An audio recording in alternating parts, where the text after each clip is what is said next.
नमस्कार, कैसे हैं फ्यूचर नर्सिंग ऑफिसर्स। मैं संदीप सिंह शेखावत एक बार फिर से आप सभी का स्वागत करता हूं एसएनसी के इस लाइव प्लेटफॉर्म पे। और आज का जो हमारा टॉपिक है वो है इंट्रोडक्शन टू माइक्रोबायोलॉजी। आज के इस लेक्चर में हम देखेंगे कि हमारा जो माइक्रोबायोलॉजी है उसकी फर्स्ट यूनिट है आपके ये, उसके बारे में स्टडी करेंगे कि माइक्रोबायोलॉजी क्या होता है, ठीक है। उसके अलावा हम नर्सिंग में माइक्रोबायोलॉजी को क्यों पढ़ते हैं और उसके अलावा कुछ हिस्ट्री देखेंगे माइक्रोबायोलॉजी की। तो स्टार्ट करते हैं अपने टॉपिक को। आज का जो टॉपिक है माइक्रोबायोलॉजी। देखिए, सबसे पहली चीज जो आती है आपके लिए वो आती है कि माइक्रोबायोलॉजी होता क्या है। तो माइक्रोबायोलॉजी की अगर मैं बात करूं तो माइक्रोबायोलॉजी जो है ये 3 वर्ड से मिलके बना हुआ है। कितने वर्ड से मिलके बना हुआ है बेटा? 3 वर्ड। एक तो होता है आपका माइक्रो, दूसरा होता है बायो और थर्ड होता है आपका लॉजी। 3 वर्ड से मिलके बना हुआ है आपका कौन? माइक्रोबायोलॉजी। पढ़ते नहीं कि पहला वर्ड है माइक्रो, दूसरा है बायो एंड तीसरा है आपका लॉजी। माइक्रो का मतलब होता है स्मॉल, क्या होता है? स्मॉल। बायो का मतलब होता है लिविंग ऑर्गेनिज्म। क्या होता है? Living organism. ध्यान से सुनना, माइक्रो का मतलब स्मॉल, बायो का मतलब लिविंग ऑर्गेनिज्म एंड लॉजी मतलब टू स्टडी। क्या होता है जी? To study. तो अगर हम कहें तो इन तीनों का मिला के अगर हम कहें कि माइक्रोबायोलॉजी का मतलब क्या होता है, तो माइक्रोबायोलॉजी का मतलब होता है study of microorganisms. Study of microorganisms is known as microbiology. Microbiology का मतलब क्या हुआ? सूक्ष्म जीव या माइक्रो ऑर्गेनिजम्स की स्टडी को हम क्या कहते हैं? माइक्रोबायोलॉजी। और माइक्रो ऑर्गेनिजम्स बोले तो कैसे ऑर्गेनिजम्स? ऐसे ऑर्गेनिजम्स जिनको अपन क्या नहीं कर सकते? अपनी नेक्ड आई से क्या नहीं कर सकते हैं? देख नहीं सकते हैं। उन ऑर्गेनिजम्स को हम क्या कहते हैं? Micro organisms. तो इन माइक्रो ऑर्गेनिजम्स को देखने के लिए फिर क्या करना पड़ेगा? तो फिर अपन इनको देखते हैं किसकी सहायता से जी? माइक्रोस्कोप की सहायता से। किसकी सहायता से? माइक्रोस्कोप। तो देखिए दोबारा समझिए, माइक्रोबायोलॉजी जो है 3 वर्ड से मिलकर बना हुआ है आपका micro, bio and logy. Micro का मतलब स्मॉल, बायो का मतलब लिविंग ऑर्गेनिज्म, लॉजी का मतलब टू स्टडी। अगर हम कंपेयर इन तीनों वर्ड्स को शामिल करके बोले तो माइक्रोबायोलॉजी का मतलब क्या हुआ? Study of micro organism is known as microbiology. बिल्कुल सिंपल डेफिनेशन आपके सामने, क्या कि माइक्रो ऑर्गेनिजम्स की स्टडी को हम क्या कहते हैं? माइक्रोबायोलॉजी। क्लियर है? दूसरी चीज देखिए, अब हम बात कर रहे हैं कि माइक्रो ऑर्गेनिजम्स की स्टडी। तो माइक्रो ऑर्गेनिजम्स होते क्या हैं? ऐसे ऑर्गेनिजम्स या ऐसे स्मॉल ऑर्गेनिजम्स जिनको अपन नेक्ड आई से नहीं देख सकते हैं। और इनके लिए देखने के लिए क्या यूज करना पड़ता है जी? आपको माइक्रोस्कोप। ठीक है, यहां तक। आगे की तरफ चलते हैं। देखिए, माइक्रोबायोलॉजी की अगर मैं बात करूं, सिंपली ये हो गया आपका क्या? माइक्रोबायोलॉजी मतलब study of micro organism is known as microbiology. Clear है? और इनको देखने के लिए फिर अपन क्या करते हैं? माइक्रोस्कोप का यूज करते हैं। माइक्रो ऑर्गेनिज्म में जैसे क्या क्या आ सकता है आपके पास? तो क्या क्या होते हैं आपके micro organisms? For example bacteria हो गया, वायरस हो गया, फंगाई हो गया, ठीक है, प्रोटोजोआ हो गया, पैरासाइट्स हो गए, उसके अलावा आपकी एल्गी हो गई। इन सब की जो स्टडी होती है वो हम किस में काउंट करते हैं? माइक्रोबायोलॉजी में। और आपकी जो माइक्रोबायोलॉजी है उसकी ब्रांच भी इन्हीं के ऊपर डिपेंड है कि कौन कौन सी ब्रांच होती है। तो नेक्स्ट जो टॉपिक है अपना वो है ब्रांचेज ऑफ माइक्रोबायोलॉजी। क्या है? Branches of microbiology. माइक्रोबायोलॉजी की अगर मैं ब्रांचेस की बात करूं तो देखिए, माइक्रोबायोलॉजी की अगर ब्रांचेस की बात करूं तो मेनली माइक्रोबायोलॉजी की कितनी ब्रांच होती है? तो आप कहेंगे कि सर माइक्रोबायोलॉजी की मेनली 2 ब्रांच होती है। कितनी ब्रांचेस होती है माइक्रोबायोलॉजी की? मेनली 2 ब्रांच होती है। तो 2 कौन कौन सी होती है? पढ़ते हैं। देखो, सबसे पहली जो ब्रांच होती है दैट इज प्योर ब्रांच। कौन सी ब्रांच? Pure branch. और दूसरी ब्रांच कौन सी होती है? तो दूसरी होती है जी आपकी एप्लाइड ब्रांच। कौन सी ब्रांच? एप्लाइड। देखिए, माइक्रोबायोलॉजी का मतलब समझ में आ गया, सूक्ष्म जीवों की स्टडी या स्मॉल जो माइक्रो ऑर्गेनिजम्स हैं उनकी स्टडी को हम क्या कहते हैं, माइक्रोबायोलॉजी। और माइक्रोबायोलॉजी की कितनी ब्रांच, दो। कौन कौन सी, एक तो आपकी प्योर माइक्रोबायोलॉजी, दूसरी अप्लाइड। अब बात करते हैं प्योर क्या होता है। देखिए प्योर का मतलब है कि ऐसी ब्रांच माइक्रोबायोलॉजी की जिसमें आप क्या कर रहे हैं, स्टडी कर रहे हैं। क्या कर रहे हैं, स्टडी कर रहे हैं। किसकी स्टडी कर रहे हैं, only and only micro organisms की। क्यों, देखिए प्योर क्यों कह रहे हैं, क्योंकि हमने कहा माइक्रोबायोलॉजी क्या है, आपकी एक साइंस है जिसमें आप माइक्रो ऑर्गेनिजम्स की स्टडी करते हैं। अगर वास्तव में आप किसी फील्ड में, ऐसे फील्ड में अप्लाई कर रहे हैं माइक्रोबायोलॉजी को जहां पे आप सिर्फ और सिर्फ क्या कर रहे हैं, माइक्रो ऑर्गेनिजम्स की स्टडी कर रहे हैं, तो वो ब्रांच क्या कहलाएगी आपकी, प्योर माइक्रोबायोलॉजी। क्या कहलाएगी, प्योर माइक्रोबायोलॉजी। इस प्योर माइक्रोबायोलॉजी के अंदर भी कुछ ब्रांच आती हैं, जैसे कि फॉर एग्जांपल बैक्टीरियोलॉजी। सुनिए क्या आती है, बैक्टीरियोलॉजी। अब बैक्टीरियोलॉजी का मतलब क्या होता है, देखो लॉजी जब भी आए तो लॉजी का मतलब टू स्टडी, लेकिन इसके साथ में क्या वर्ड ऐड हुआ, बैक्टीरियो। तो मतलब हम कहेंगे कि बैक्टीरियोलॉजी एक ऐसी ब्रांच है आपके माइक्रोबायोलॉजी की जिसमें आप किसकी स्टडी करते हैं, ओनली एंड ओनली बैक्टीरिया की। क्लियर है। सेकेंड जो ब्रांच होती है प्योर में वो होती है आपकी वायरोलॉजी। क्या होती है, वायरोलॉजी। और वायरोलॉजी का मतलब स्टडी ऑफ वायरस। क्या, स्टडी ऑफ वायरस। और वायरस, बैक्टीरिया, ठीक है। नेक्स्ट हम बात करें फाइकोलॉजी। फाइकोलॉजी, फाइकोलॉजी मतलब स्टडी ऑफ एल्गी। क्या, स्टडी ऑफ एल्गी। उसके अलावा पैरासाइटोलॉजी। क्या, पैरासाइटोलॉजी। पैरासाइटोलॉजी मतलब स्टडी ऑफ पैरासाइट्स, ठीक है। निमेटोलॉजी। निमेटोलॉजी मतलब निमेटोड्स जो होते हैं उनकी स्टडी को हम क्या कहते हैं, निमेटोलॉजी। मतलब हम कह रहे हैं कि माइक्रोबायोलॉजी में हम जिन चीजों का स्टडी करते हैं, जिन चीजों के बारे में पढ़ते हैं, अगर उन चीजों को वास्तव में आप स्टडी कर रहे हैं तो वो किस ब्रांच में आएंगे, आपके प्योर में। किसमें, प्योर में। ये तो क्या हो गई, प्योर, बिल्कुल प्योर है। जिन चीजों के बारे में अपन ने पढ़ा उन्हीं की स्टडी जिस ब्रांच में करते हैं वो क्या कहलाती है, आपकी प्योर माइक्रोबायोलॉजी। दूसरी ब्रांच है जी, आ जाइए इस पे अप्लाइड। अप्लाइड मतलब आपने क्या किया है, इस माइक्रोबायोलॉजी को किसी दूसरे फील्ड में अप्लाइड किया है, तो उस ब्रांच को हम कहेंगे क्या, अप्लाइड माइक्रोबायोलॉजी। क्या कहेंगे, अप्लाइड माइक्रोबायोलॉजी। क्या कहेंगे, अप्लाइड माइक्रोबायोलॉजी। तो इनको हम क्या कहेंगे, अप्लाइड ब्रांच। अप्लाइड क्यों कहेंगे, क्योंकि आपने क्या किया, माइक्रोबायोलॉजी की ब्रांच को किसी दूसरे फील्ड में, किसी दूसरे सेक्टर में क्या किया, अप्लाई कर दिया, तो वो वाली ब्रांच आपकी कहलाएगी क्या, अप्लाइड माइक्रोबायोलॉजी। तो इसमें भी कुछ एक ब्रांचेस आपकी, जैसे कि मेडिकल माइक्रोबायोलॉजी। क्या, मेडिकल माइक्रोबायोलॉजी मतलब क्या है कि आपने क्या किया, आपकी माइक्रोबायोलॉजी को जो है किसमें अप्लाई कर दिया, मेडिकल फील्ड में। मेडिकल फील्ड मतलब हॉस्पिटल के अंदर अप्लाई कर दिया माइक्रोबायोलॉजी को, तो वो कौन सी ब्रांच कहलाएगी, आपकी अप्लाइड। प्योर नहीं है।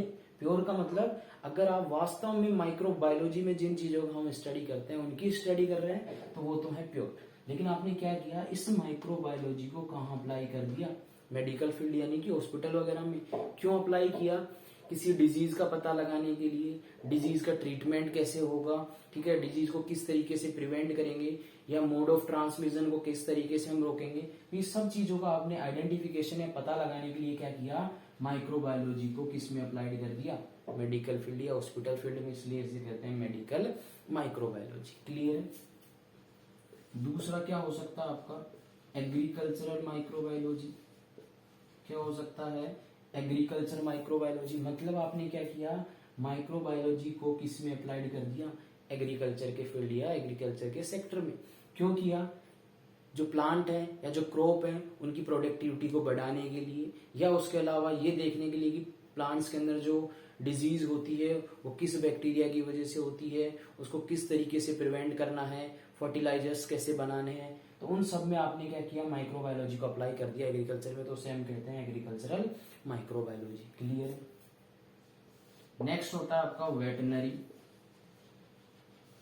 क्या, वेटनरी माइक्रोबायोलॉजी। वेटनरी मतलब एनिमल्स, वेटनरी मतलब एनिमल्स के लिए। तो आपने क्या किया, एनिमल्स का जो फील्ड है वेटनरी, उसमें क्या किया, माइक्रोबायोलॉजी को अप्लाई किया। और क्यों किया, वो भी सेम है। एनिमल्स में जो डिजीज है उनको किस तरीके से प्रिवेंट करना है, डायग्नोसिस, पता लगाना कि कौन सा पॉजिटिव एजेंट होता है रेस्पॉन्सिबल, तो वो वाली स्टडी क्या कहलाएगी, आपकी वेटनरी माइक्रोबायोलॉजी। और ये सारी क्या है, अप्लाइड है, मतलब आप किसी दूसरे फील्ड में अप्लाई कर रहे हैं। उसके अलावा और क्या हो सकता है, इंडस्ट्रियल माइक्रोबायोलॉजी हो सकती है जी। क्या हो सकती है, इंडस्ट्रियल, नाम से पता लग रहा है इंडस्ट्रियल मतलब ऐसी माइक्रोबायोलॉजी का फील्ड जिसको आपने इंडस्ट्री में अप्लाई किया है। इंडस्ट्री कोई भी हो सकती है आपकी, केमिकल इंडस्ट्री हो सकती है, फूड एंड बेवरेजेस इंडस्ट्री होती है जहां पे आप प्रोडक्टिविटी को बढ़ाने के लिए माइक्रोब्स का या बैक्टीरिया का यूज कर रहे हैं, वो भी क्या है आपकी इंडस्ट्रियल माइक्रोबायोलॉजी। और चले आगे तो और भी कुछ इसके ब्रांचेज हैं, जैसे कि फार्मास्यूटिकल, क्या है जी, फार्मास्यूटिकल माइक्रोबायोलॉजी। फार्मास्यूटिकल माइक्रोबायोलॉजी मतलब ऐसी ब्रांच ऑफ माइक्रोबायोलॉजी जो आपने कहाँ अप्लाई की है, ड्रग्स के प्रोडक्शन में या ड्रग्स की स्टडी करने में, तो उसे हम क्या कहेंगे, फार्मास्यूटिकल माइक्रोबायोलॉजी। तो कुछ एक ब्रांचेस थी अपनी मेन, क्या, प्योर और अप्लाइड। बिल्कुल कंफ्यूज नहीं होना, प्योर मतलब हमने पढ़ा था माइक्रोबायोलॉजी मतलब स्टडी ऑफ माइक्रो ऑर्गेनिज्म, और वास्तव में अगर आप किसी माइक्रो ऑर्गेनिजम्स की ही स्टडी कर रहे हैं तो वो कौन सी है आपकी, प्योर। जैसे बैक्टीरिया का अध्ययन या बैक्टीरिया की स्टडी बैक्टीरियोलॉजी, वायरस की स्टडी वायरोलॉजी, पैरासाइट की पैरासाइटोलॉजी, ठीक है, निमेटोड्स की निमेटोलॉजी, वैसे ही। और दूसरी ब्रांच है आपकी अप्लाइड। अप्लाइड का मतलब क्या होता है, लागू करना। आपने क्या किया, माइक्रोबायोलॉजी को किसी दूसरे फील्ड में अप्लाई कर दिया या लागू कर दिया, तो वो क्या कहलाएगा आपका अप्लाइड ब्रांच। जैसे कि मेडिकल में किया तो मेडिकल बायोलॉजी, एग्रीकल्चर के फील्ड में किया तो एग्रीकल्चर माइक्रोबायोलॉजी, वेटनरी के फील्ड में किया तो वेटनरी माइक्रोबायोलॉजी, इंडस्ट्री में किया तो इंडस्ट्रियल माइक्रोबायोलॉजी, फार्मास्यूटिकल कंपनीज या फार्मास्यूटिकल के ड्रग्स के फॉर्मेशन में प्रोडक्शन में किया तो फार्मास्यूटिकल माइक्रोबायोलॉजी। क्लियर है। नेक्स्ट चलते हैं फटाफट हिस्ट्री की तरफ। हिस्ट्री देखते हैं माइक्रोबायोलॉजी की।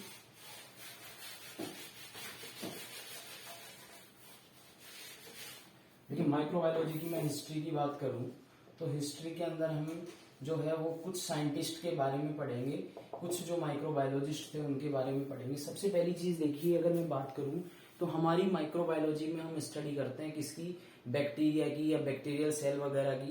तो सबसे पहली चीज हम बात करते हैं कि जो सेल है वो किसने डिस्कवर्ड की। तो उसके लिए हम सबसे पहले पढ़ने जा रहे हैं रॉबर्ट हुक के बारे में। किसके बारे में, रॉबर्ट हुक के बारे में। देखिए बिल्कुल सिंपल टॉपिक है माइक्रोबायोलॉजी, समझने का बस थोड़ा सा आपको समझना है, और समझ में आ गया तो आप माइक्रोबायोलॉजी में कहीं पे भी रुकेंगे। सबसे पहला है रॉबर्ट हुक। रॉबर्ट हुक की अगर मैं बात करूं तो रॉबर्ट हुक के सबसे पहले हम इसके योगदान देखते हैं कि इन्होंने क्या क्या कॉन्ट्रीब्यूशन था इनका।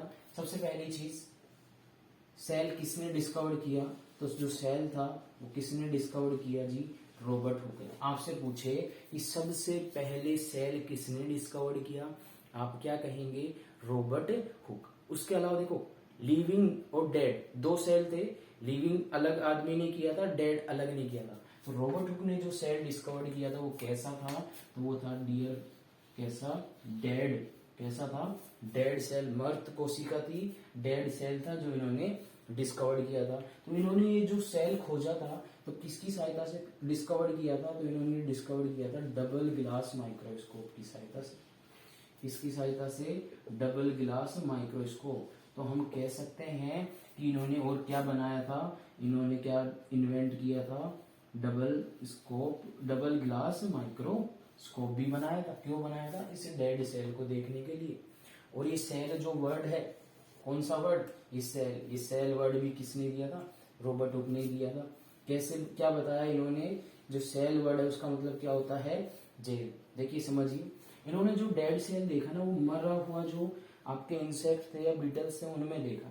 जब इन्होंने उसको फोड़ा, तोड़ के जब डबल माइक्रोस्कोप पे देखा तो इन्होंने पाया कि इसके अंदर का जो कंटेंट था वो सूख गया था, और चारों तरफ क्या थी, ऐसे वॉल थी, दीवार थी, ठीक है। और फिर इन्होंने इसी को क्या नाम दिया, सेल। सेल, और ये कैसा लग रहा था, जैसे जेल होता है चारों तरफ से पैक बंद, तो इसी वजह से इन्होंने इसको क्या नाम दे दिया, सेल। तो सेल का मतलब जेल। और किसने दिया, रॉबर्ट। क्लियर है। पूछिए आपसे फादर ऑफ साइटोलॉजी कौन, रॉबर्ट हुक। कौन, रॉबर्ट हुक। ठीक है जी, और चलते हैं आगे। इनके बाद में एक और भाई साहब आए जिनका नाम है जी एंटोन वॉन ल्यूवेनहॉक। क्या नाम है, एंटोन वॉन ल्यूवेनहॉक। ये भाई साहब है, रॉबर्ट हुक के बाद में ये भाई साहब आए।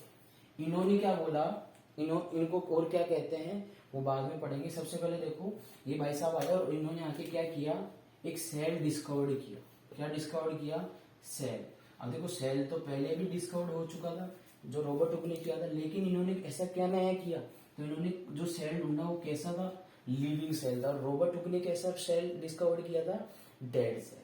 तो आपसे पूछे लिविंग सेल के फादर, आपसे पूछे फादर ऑफ लिविंग सेल कौन थे, तो आप क्या कहेंगे, Anton von Leeuwenhoek. Anton von Leeuwenhoek ने लिविंग सेल डिस्कवर किया था। उसके अलावा और एंटोन वॉन ल्यूवेनहॉक ने क्या किया, तो इस सेल को देखने के लिए, इस लिविंग सेल को देखने के लिए इन्होंने एक माइक्रोस्कोप बनाया था जिसका नाम था मॉडर्न माइक्रोस्कोप। क्या था, मॉडर्न माइक्रोस्कोप। मतलब एक क्वेश्चन और बन गया, आपसे पूछे हु डिस्कवर्ड या who invented the modern microscope, आपका आंसर क्या, एंटोन वॉन ल्यूवेनहॉक। क्लियर है। और चलते हैं आगे जी। उसके अलावा इन्होंने पैरासाइट्स डिस्कवर्ड किए थे। क्या डिस्कवर्ड किए थे, पैरासाइट्स, परजीवी जो होते हैं वो डिस्कवर्ड किए थे, इसलिए इनको और क्या कहते हैं, फादर ऑफ पैरासाइटोलॉजी। और क्या कहते हैं इनको, फादर ऑफ पैरासाइटोलॉजी भी कहते हैं। किसको कहते हैं, एंटोन वॉन ल्यूवेनहॉक को। उसके अलावा और क्या कहते हैं इनको, तो इनको कहते हैं जी फादर ऑफ माइक्रोबायोलॉजी। देखो कंफ्यूज नहीं होना, मॉडर्न माइक्रोबायोलॉजी के फादर अलग थे और माइक्रोबायोलॉजी के फादर अलग थे। तो सिर्फ माइक्रोबायोलॉजी के फादर पूछे तो एंटोन वॉन ल्यूवेनहॉक। क्या पूछे, ओनली माइक्रोबायोलॉजी के फादर पूछे तो कौन, एंटोन वॉन ल्यूवेनहॉक। मॉडर्न की बात हम अब करने जा रहे हैं। क्लियर एंटोन वॉन ल्यूवेनहॉक के बारे में, ठीक है। अब इनके बाद एक और भाई साहब आए माइक्रोबायोलॉजी में, भाई साहब ही भाई साहब थे खूब सारे, ठीक है। तो एक और भाई साहब है, उनका नाम क्या, उनका नाम था लुईस पास्चर। क्या था, लुईस पास्चर। देखिए लुईस पास्चर जो थे उनका माइक्रोबायोलॉजी में बहुत बड़ा या बहुत क्या बोलते हैं अपन, बहुत ही ज्यादा जो कंट्रीब्यूशन था वो लुईस पास्चर का था। सबसे पहली चीज देखिए लुईस पास्चर जो इनको कहते क्या है, पहले देखिए तो ये किसके फादर थे, ये इनको कहते हैं जी फादर ऑफ मॉडर्न माइक्रोबायोलॉजी। किसके फादर थे, मॉडर्न माइक्रोबायोलॉजी के। अब देखो इनको मॉडर्न माइक्रोबायोलॉजी का फादर क्यों कहा या क्यों कहते हैं इनको फादर ऑफ मॉडर्न माइक्रोबायोलॉजी, क्यों, क्योंकि इन्होंने क्या किया, कई सारी नई नई टेक्निक्स के बारे में बताया, इस वजह से इनको फादर ऑफ मॉडर्न माइक्रोबायोलॉजी कहते हैं। अब कौन कौन सी टेक्निक बताई, तो देखो सबसे पहली टेक्निक तो इन्होंने बताई जी स्टरलाइजेशन की। आपसे पूछे कि स्टरलाइजेशन की जो टेक्निक है वो किसने दी थी या किसने बताई सबसे पहले, तो कौन, लुईस पास्चर ने बताई। क्लियर। अब स्टरलाइजेशन होता क्या है, हम हॉस्पिटल्स में जो सबसे ज्यादा यूज करते हैं वो करते हैं स्टरलाइजेशन। और स्टरलाइजेशन में भी क्या, ऑटोक्लेव। कौन सा तरीका, स्टरलाइजेशन का तरीका है ये ऑटोक्लेव, जो कि हॉस्पिटल्स में सबसे ज्यादा होता है। इंस्ट्रूमेंट्स को या आपके जो गोज पीस है उनको ऑटोक्लेव किया जाता है या स्टरलाइज किया जाता है। उस मेथड का नाम है ऑटोक्लेव। ऑटोक्लेव में नॉर्मल टेम्परेचर होता है आपका 121 डिग्री सेल्सियस, 15 से 30 मिनट का टाइम आप रखते हैं और प्रेशर रखते हैं 15 lbs पर इंच स्क्वायर। दोबारा से देखो टेम्परेचर कितना ऑटोक्लेव का, 121 डिग्री सेल्सियस, 15 से 30 मिनट का टाइम रखते हैं और 15 lbs इंच प्रेशर होता है। इसमें आप क्या करते हैं, ऑटोक्लेव करते हैं, ऑटोक्लेव करके आप माइक्रोब्स को डिस्ट्रॉय करते हैं पूरी तरीके से। ये वाला सबसे कॉमन मेथड है जो कि यूज किया जाता है, ठीक है। उसके अलावा आपसे पूछ रहे हैं ऑटोक्लेव मशीन किसने बनाई थी, तो तो ऑटोक्लेव मशीन बनाई थी चार्ल्स चेम्बरलेन ने। किसने बनाई थी? Charles Chamberlain. ये इन्होंने बनाई थी क्या? Autoclave machine. लेकिन ये स्टरलाइजेशन जो मेथड है वो बताया किसने था?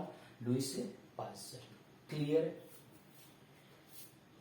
नेक्स्ट हम चले, देखिए ऑटोक्लेव जो है, अगर आपने किसी इंस्ट्रूमेंट को या किसी आर्टिकल को ऑटोक्लेव किया है तो उसके बाद आप उसकी जो वैलिडिटी होती है वो कितनी होती है? 3 डे, मतलब 3 दिन तक आप उसको यूज कर सकते हैं। उसके बाद में आपको वापस से ऑटोक्लेव करके यूज करना पड़ेगा अगर आपने यूज नहीं किया है तो, ठीक है। तो 3 दिन की उसकी वैलिडिटी होती है। और ये ऑटोक्लेव जो होता है कौन सा डिपार्टमेंट के अंडर आता है?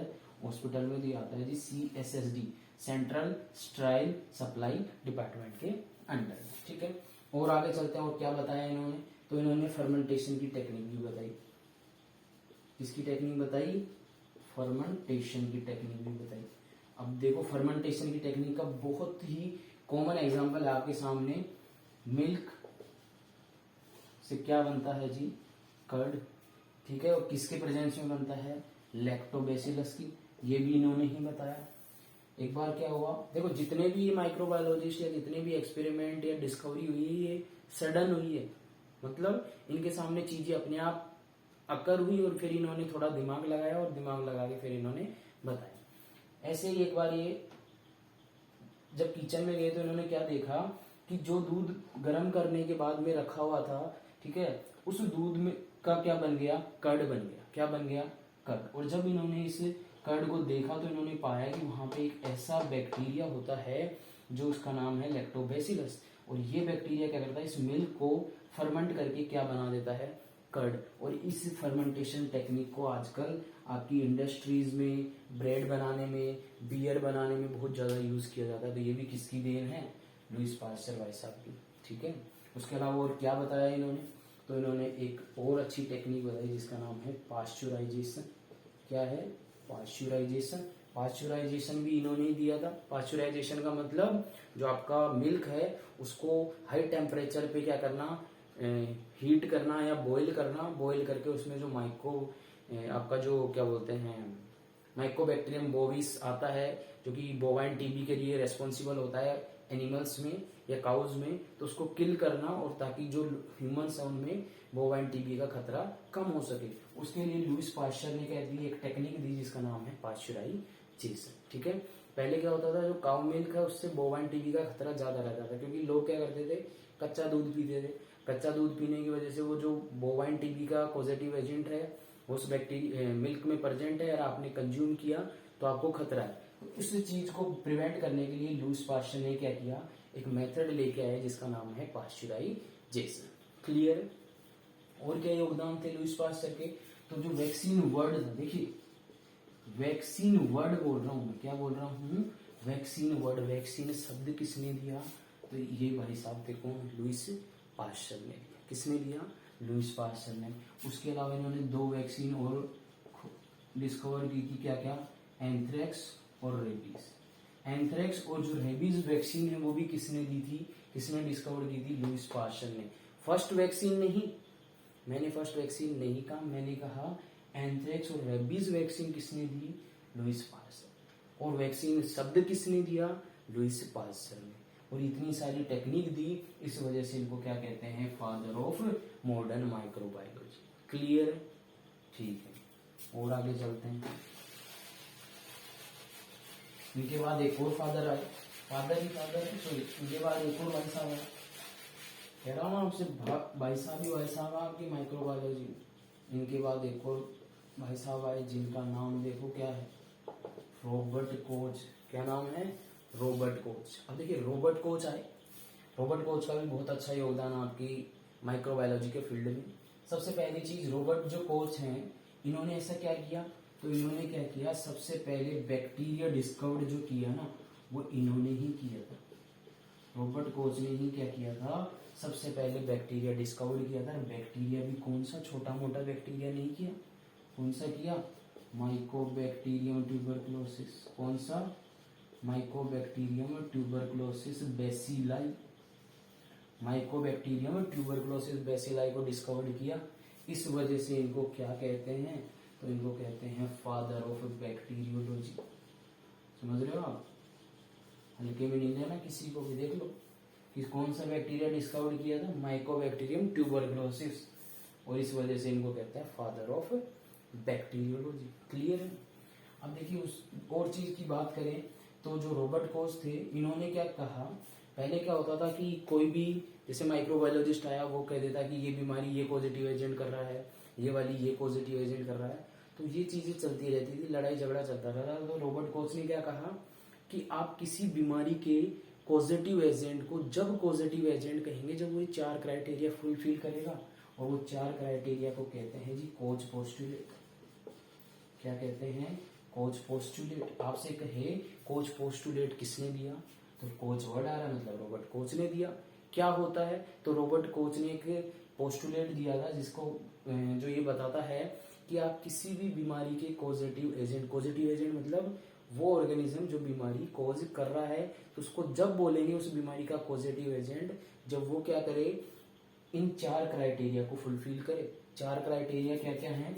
सबसे पहला एसोसिएशन, सबसे पहला क्या? एसोसिएशन। दूसरा आइसोलेशन। तीसरा इनोकुलेशन। चौथा रीआइसोलेशन। देखो बिल्कुल सिंपल है और हर बार पूछा जाता है, तो सुनो। कोच पोस्टुलेट क्या था कि इन रॉबर्ट कोच ने कहा कि आप किसी बीमारी के पॉजिटिव एजेंट को तब पॉजिटिव एजेंट कहेंगे जब वो 4 क्राइटेरिया फुलफिल करेगा, एक नहीं 4 तब कहेंगे। जैसे कि सपोज हम अभी कहते हैं कि जो टीबी है वो किस बैक्टीरिया से होती है, माइकोबैक्टीरियम ट्यूबरकुलोसिस से। क्यों कह रहे हैं, तो इसका एग्जांपल लेके पढ़ते हैं। पहला, इसने ये सारे सिद्धांत या सारे जो क्राइटेरिया फुलफिल किए होंगे जब कह रहे हैं इसको। देखो सबसे पहला एसोसिएशन। एसोसिएशन मतलब कि कोई बैक्टीरिया, अगर मैं कह रहा हूं कि टीबी कोज कर रहा है तो टीबी से एसोसिएटेड होना चाहिए। एसोसिएटेड का मतलब कि आपके पास में सपोज कीजिए 10 पर्सन आए, 10 के 10 को क्या है, टीबी है। आपने स्पुटम कलेक्ट किया उनका, क्योंकि टीबी के अंदर जो आपका क्या होते हैं, डायग्नोसिस ऑफ चॉइस होता है, इन्वेस्टिगेशन ऑफ चॉइस होगा था स्पुटम। तो स्पुटम कलेक्ट किया। स्पुटम कलेक्ट करने में जब आपने देखा तो उसमें आपको ये वाला माइकोबैक्टीरियम ट्यूबरकुलोसिस बेसिलाई मिलना चाहिए 10 के 10 पर्सन में। अगर मिल रहा है तो ठीक है भाई साहब, एसोसिएटेड तो है कौन, माइकोबैक्टीरियम ट्यूबरकुलोसिस।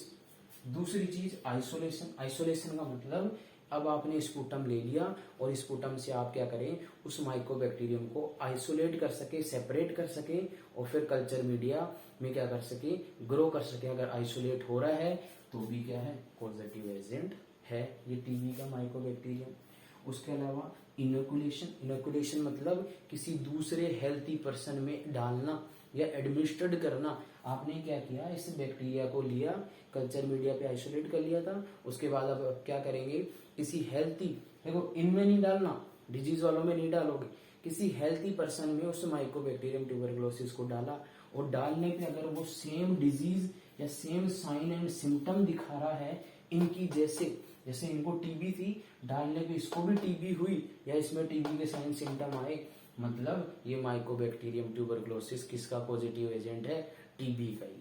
ठीक है। उसके बाद आप वापस से रीआइसोलेट कर सके। रीआइसोलेट का मतलब इस पर्सन में से क्या है, वापस से इसको आइसोलेट कर सके। अगर आइसोलेट हो रहा है तो ये क्या है, आपका पॉजिटिव एजेंट है। ये क्या है आपके कोच पोस्टुलेट। क्या है, कोच पोस्टुलेट। उसके अलावा कोच भाई साहब ने एक और चीज बताई, क्या, कोच फिनोमेना। क्या बताया, कोच। देखो दो अलग अलग चीज हैं। पोस्टुलेट तो बताता है पॉजिटिव एजेंट और बीमारी के बीच में रिलेशन कि है या नहीं है। कोच फिनोमेनन क्या बताता है कि आप क्या करें, किसी, इन्होंने टीबी के बारे में ही बताया था, ट्यूबरकुलोसिस के बारे में, कि किसी पर्सन को पहले से क्या है, टीबी है, और आपने क्या किया, उस पर्सन को आपने क्या डाला, टीबी का जो एंटीजन है वो वापस से एडमिनिस्ट्रेट किया। मतलब किसी को पहले से टीबी का इन्फेक्शन है और आपने टीबी का बैक्टीरिया डाला, जैसे डालोगे या एंटीजन डालोगे तो उस पर्सन को क्या होगी, हाइपर सेंसिटिविटी रिएक्शन होगी। क्या होगी, हाइपर सेंसिटिविटी रिएक्शन, और उसमें आपको साइन एंड सिम्टम या रेसेस देखने को मिलेंगे। तो इसका बेस्ट एग्जांपल है कोच फिनोमेनन का क्या, मोन्टेक्स टेस्ट या ट्यूबरकुलिन टेस्ट। क्लियर। तो ये कुछ एक भाई साहब थे। उसके अलावा एक और भाई साहब थे, उनकी और कर लेते हैं, उनको क्यों छोड़े। तो उन भाई साहब का नाम था जी एडवर्ड जेनर। Edward Jenner. एक और भाई साहब थे आपके माइक्रोबायोलॉजी में जिनका नाम है एडवर्ड जेनर। तो एडवर्ड जेनर ने ऐसा क्या अलग किया, तो इन्होंने भी बहुत अलग किया। सबसे पहली चीज आपसे पूछे वैक्सीनेशन वर्ड किसने दिया। देखो इससे पहले अपन ने पढ़ा था लुईस पास्चर में कि वैक्सीन वर्ड किसने दिया था, तो लुईस पास्चर ने दिया था। लेकिन वैक्सीनेशन वर्ड किसने दिया था, तो वो दिया था जी एडवर्ड जेनर। किसने, एडवर्ड जेनर ने। और क्या ऐसा खास काम किया जो इनको अपन माइक्रोबायोलॉजी में पढ़ रहे हैं, तो वो काम किया था इन्होंने सबसे फर्स्ट जो वैक्सीन थी, क्या फर्स्ट जो वैक्सीन थी वो इन्होंने डिस्कवर की थी। और जो कौन सी थी फर्स्ट वैक्सीन, स्मॉल पॉक्स। कौन सी थी, स्मॉल पॉक्स। वो किसने डिस्कवर की थी, एडवर्ड जेनर। क्लियर है। तो आपसे पूछे फादर ऑफ वैक्सीनेशन कौन है, एडवर्ड जेनर, ना कि लुईस पास्चर। क्यों, लुईस पास्चर ने सिर्फ वर्ड दिया था, इन्होंने वैक्सीनेशन वर्ड भी दिया था और वैक्सीन भी बनाई थी सबसे पहले जिसका नाम है स्मॉल पॉक्स। ठीक है, फटाफट last and important topic of our this unit is importance of, क्या है अपना लास्ट और important topic, importance of microbiology in nursing या डेली लाइफ, एवरीडे लाइफ। आपकी एवरीडे लाइफ और नर्सिंग में क्या महत्वपूर्ण योगदान है या क्या महत्व है आपकी किसका, माइक्रोबायोलॉजी का। कंबाइन में पढ़ते हैं। देखिए सबसे पहला सिंपल है, हम जो भी स्टरलाइजेशन टेक्निक यूज करते हैं हॉस्पिटल्स में, उनमें अपन किसकी सहायता से या किसका यूज करते हैं, माइक्रोबायोलॉजी का। किसका यूज करते हैं, माइक्रोबायोलॉजी का। उसके अलावा किसी भी डिजीज को डायग्नोस करना है तो भी किसका यूज करते हैं अपन, माइक्रोबायोलॉजी का। मतलब लैब में इन्वेस्टिगेशन करते हैं, सैंपल कलेक्ट करते हैं, फिर उसको माइक्रोस्कोप के नीचे स्टडी किया जाता है, तो वो क्या है, माइक्रोबायोलॉजी। तो किस में यूज कर रहे हैं, डिजीज का डायग्नोसिस करने में।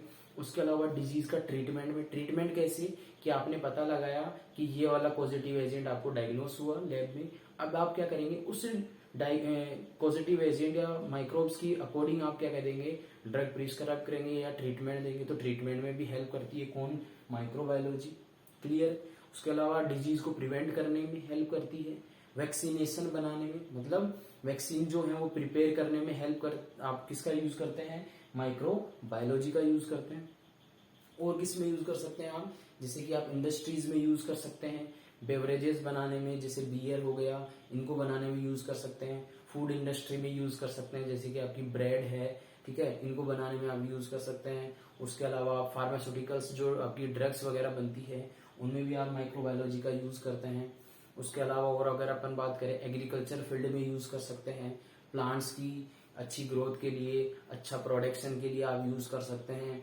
उसके अलावा और क्या बात करें अपन माइक्रोबायोलॉजी का, और किसमें, वेटनरी साइंस में यूज कर सकते हैं। एनिमल्स के अंदर जो डिजीज है उनको किस तरीके से प्रिवेंट करना है, क्या डायग्नोसिस है, तो उन सब चीजों में आप क्या कर सकते हैं, माइक्रोबायोलॉजी का यूज कर सकते हैं। ठीक है, तो ये था अपना इंट्रोडक्शन टू माइक्रोबायोलॉजी।